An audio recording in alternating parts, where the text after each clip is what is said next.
Yeah, Coach. Hey, I know it's only 6 practices, but how much of a more of a feel are you getting in terms of personnel and how they can be deployed and how they can be used? Really good through the the spring conditioning and seeing guys move around in the weight room of Coach Wellman through these first 6 practices. I've had a good chance to at every level of the defense see what guys can do, how they move, and how it best suits us going forward for our play calling. Zach, then John. Coach, I guess sort of an off the wall question, but there's a couple guys on the defense that are headed to the NFL after last season. Guys, that started a lot, pretty productive.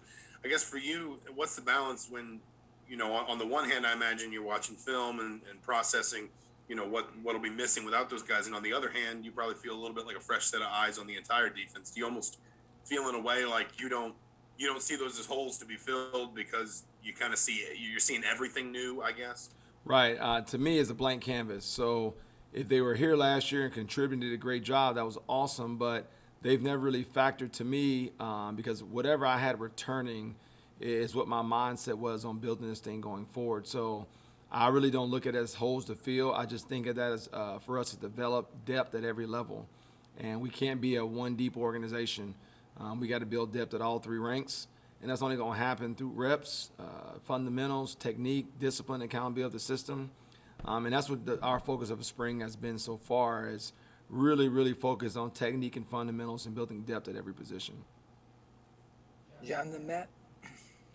Oh, we were talking to Coach Allen a couple weeks ago. He was excited about the bull position, which is obviously now more of a versatile kind of outside linebacker defensive end. Why is that a position that you think can bring something new and different to the defense? I mean, and what's the difference between this being now a 3-3-5 or this just being a defensive end that just is now in a 2-point stance? I guess what makes it significant, I guess. I don't think we're a 3-3-5. I don't think we haven't changed our defense to be a 3-3-5. We're a 4-2-5 defense. The Bull's the fourth guy all the time at the line of scrimmage.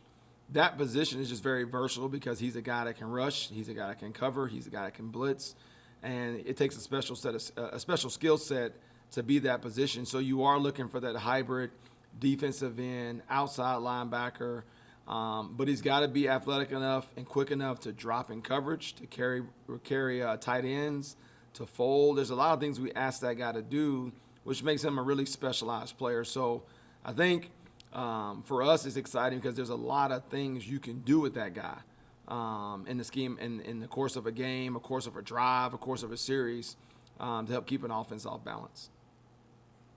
Matt, and then Tom. Hey, Coach. I know coaching's coaching, but obviously this is your first time working with the linebacker position. Just, I guess, how much fun has that transition been for you?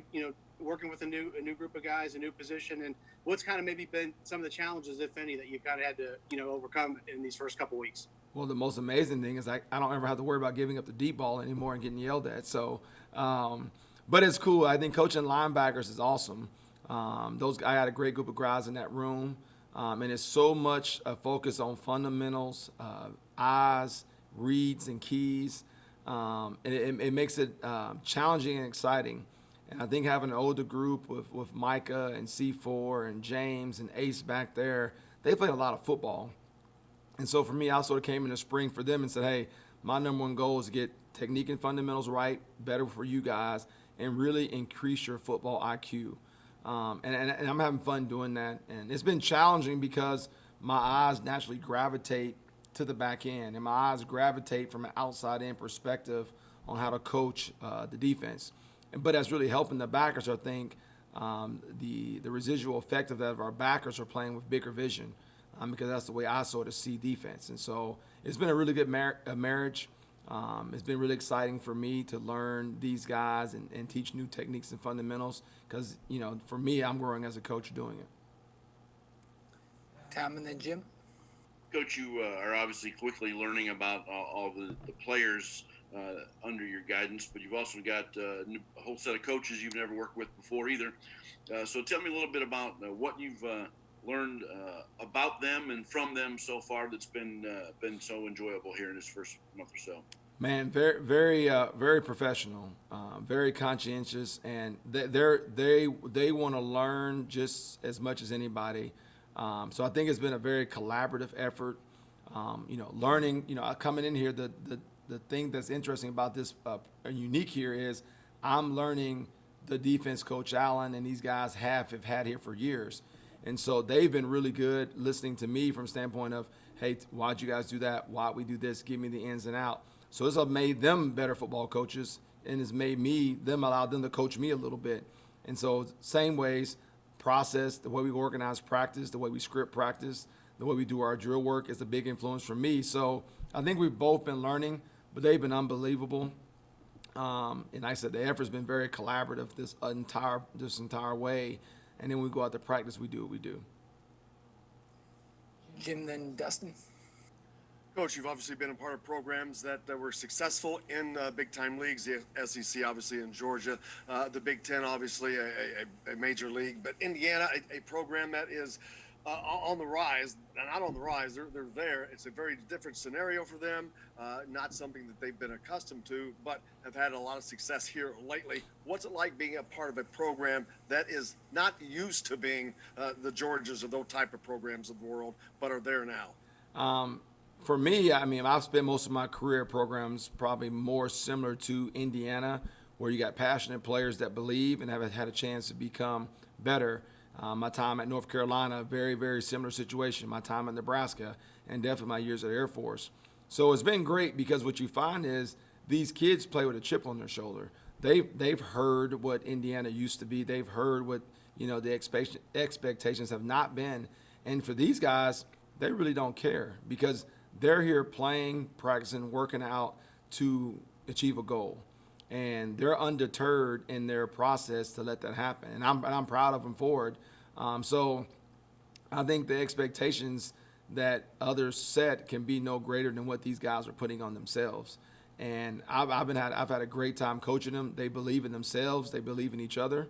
And the culture here is amazing to force that. So these guys are really taking it on. And for me, it's ball. We're here. We got a mission. We have a goal to make these guys better kids, better young men, develop them as football players and professionals. And I really, really like what I've seen from them so far. Dustin and Paul. Carlton, I wanted to go back to John's question about the bowl position and how do you evaluate that spot in terms of who you moved over there to play there this year, and how do you recruit that going forward? What are some things that you look for out of that spot athletically and intellectually and everything else? I think you look for a guy that's a smaller defensive end or a guy that's a bigger linebacker, and you merge your two together. And the great thing about the bull position, you could have four guys and they have four different skill sets. And so this guy's on the field when you need this, and that guy's on the field when you need this by down, distance, and situation. So the great thing about that is because there's only one of them on the field, they don't all have to be the clone of each other. One could be bigger and more physical. One could be smaller and more athletic. One could be quick. One can do a little bit of everything. So that's what makes it exciting because you don't have to get, when you get a nose guard, they need to be 300 pounds and big. So they ain't got to be very fast, but they got to be very, very big.